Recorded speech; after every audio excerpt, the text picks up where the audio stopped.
Copy ছবি এই সেই আশ্বাস এছাড়া কোনো কিছু আমাদের দেয় নাই। এই আশ্বাস দিয়া কতকাল আমাদের চলবে? একটা পর্যায়ে আমাদের আর খোঁজ থাকবে না। আজ আমার ভাই নাইমুল ন্যায্য কথা বলতে গিয়ে, আমাদেরকে সাথে থাকতে গিয়ে, আমাদেরকে লিডিং দিতে গিয়ে তাকে গ্রেপ্তার করা হয়েছে। নট অনলি ফর নাইমুল, হাজার হাজার সৈনিক, যে কতজন আমাদের সৈনিক আছে, যে কতজন আমাদের ওয়ার্ডসরা কার্যক্রমের সাথে জড়িত, আমাদের সৈনিক আনুমানিক 8 থেকে 10 জন সৈনিককে গ্রেপ্তার করা হয়েছে এবং প্রত্যেকটি সৈনিকের খোঁজ নেওয়ার চেষ্টা করা হয়েছে। আমরা যেভাবে সেনাবাহিনী বলছে, আগে পরে অনেক কথাই বলেছে, আশ্বাস যেগুলো দেয় সেগুলো তো আপনাদের মাধ্যমেও দিয়েছে। আইএসপিআর জাস্ট টাইমে একটা বিবৃতি ছড়াই দেয় যে আশ্বাসগুলো দেয় সেটার বাস্তবায়নটা কতটুকু পর্যন্ত হয় আপনি বলেন, আপনারা বলেন, সেটা কোনটুকু হয়েছে? তো আমরা ডিসপোজাল এখন ইনস্ট্যান্ট চাই, আমরা ওয়ান গ্রাউন্ডের ডিসপোজাল চাই, আমরা এখানে নাইমুলকে চাই, আমরা মিষ্টি কথা চাই না, নাইমুলকে কালকে চাই না, আমরা এখন চাই নাইমুলকে।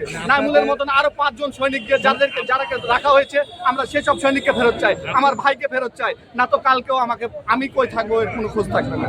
আমি জানি থানা দেওয়া হবে।